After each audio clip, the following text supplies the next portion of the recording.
The second part of this same advertisement is your group size could be yourself, one person, two, another person, three is sufficient. If you develop a team of three, that means you'll have a team of people that you can reasonably trust. It's not for the whole masjid that you go around and share, oh man, I heard this good stuff. Your team relates to what we used to call leaderless resistance. We are right now in the process of developing friends and associates that we hope to call on you or you call on us at the end of this 18-month period. Maybe, let's say, the time would be around 2018, January. Now, to number two. Number two is another advertisement. Why do we want you to look at these videos? Well, it's a functional vehicle for global transformation. That's what it is. Functional vehicle for global transformation.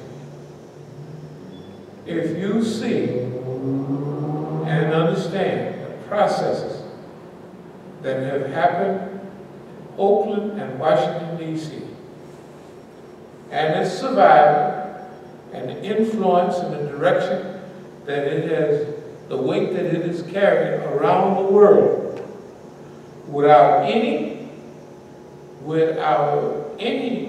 cooperation or collaboration with the major groups, movements, or organizations. Absolutely none. That we have done it on our own. This is the part that will help you a lot. Number one, it will give you the framework for what we call 2020 vision.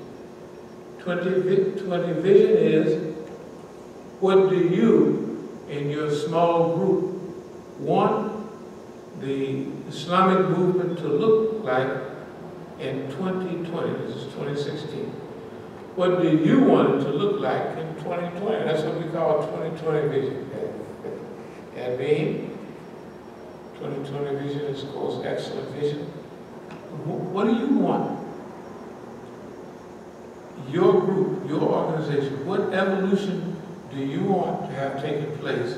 What challenges do you want to have faced, met, and overcome? By this time, you'll be able to, if you conduct your affairs right, leave your own fingerprints on the pages of history. Remember that phrase, that you don't want to be a victim of history. You don't want to jump in the stream of life and it carries you where you want to go. You want to develop rudders, sails, compasses, so as you travel along in life, you will be able to shift yourself and control your direction, manage your direction. So that's where 2020 vision comes in. Again, that is a functional vehicle for global change. The next part of it, by watching these videos, you will be able to see over the last 35 years what has happened in Oakland and Washington, D.C. Remember to go and look up and study the As-Sabiqun articles and any other videos that you can come in contact with. No matter how far you go back, you're going to find the same focus in the same direction, the same movement-orientated behavior. We used to have an old saying that as black people, we want to be a credit to the race. Well, we feel that we are already a credit to the race. We have survived as an Islamic movement. Not only the United States government, CIA, FBI, Homeland Security, and all of those, but we have survived all of their close-up functionaries, conspirators, informers, saboteurs, snitches, 24 hours a day. So we would say the whole idea was to misdirect and to divert the African American community from their global mission. We believe we've held up that mission. We've continued that mission. So we believe we're a credit to the race. But higher than that, we're a credit to humanity. And as you grow, we want you to grow similar to what we believe we have grown in identity. Your first identity is yourself as a child and a family. Then you live on a certain block. You develop that block mentality.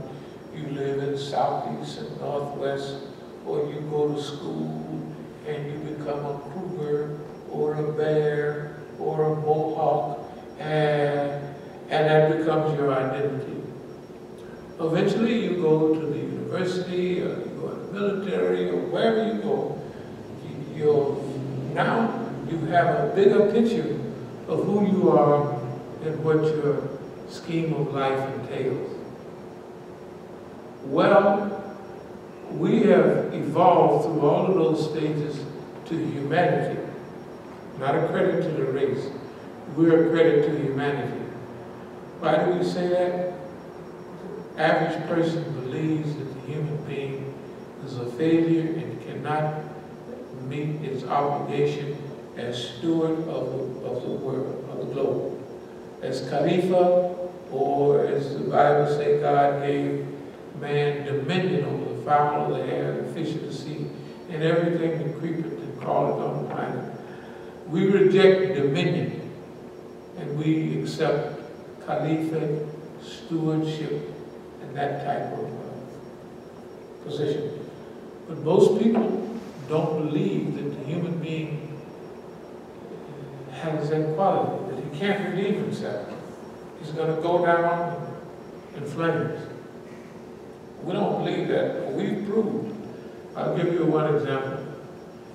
The system tries to narrow your vision. In 1970, we was riding along on East 14th in Oakland. And one of my main brothers was driving. I was shot, was attacked, big hat, shot. That day's $500 suit, which would be like $5,000 now. And shot. Alligator shoes, all of that. The police was beating the guy. He was drunk. So I stopped the limousine, told the brother to stop. And I got out and started telling the people, don't stand here watching that the police brutalize our brother. We have to take a position.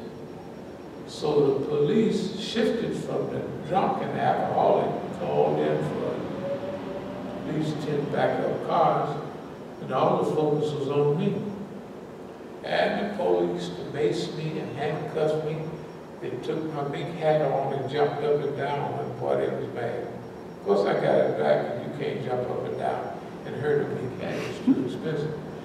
But they had a field day. And they put me in the paddy wagon with the drunk guy. The drunk guy looked at me and said, "What the hell are you doing here?" He didn't even know why I was there.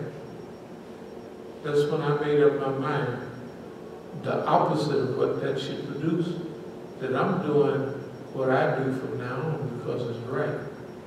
I don't care whether the people say thank you. I don't care whether the people even know. This is one of the things that we want our people to learn. That means you become a humanitarian. So you're a credit to humanity because you reach for the highest levels of expectation for the human being. So we thank you very much for number 2.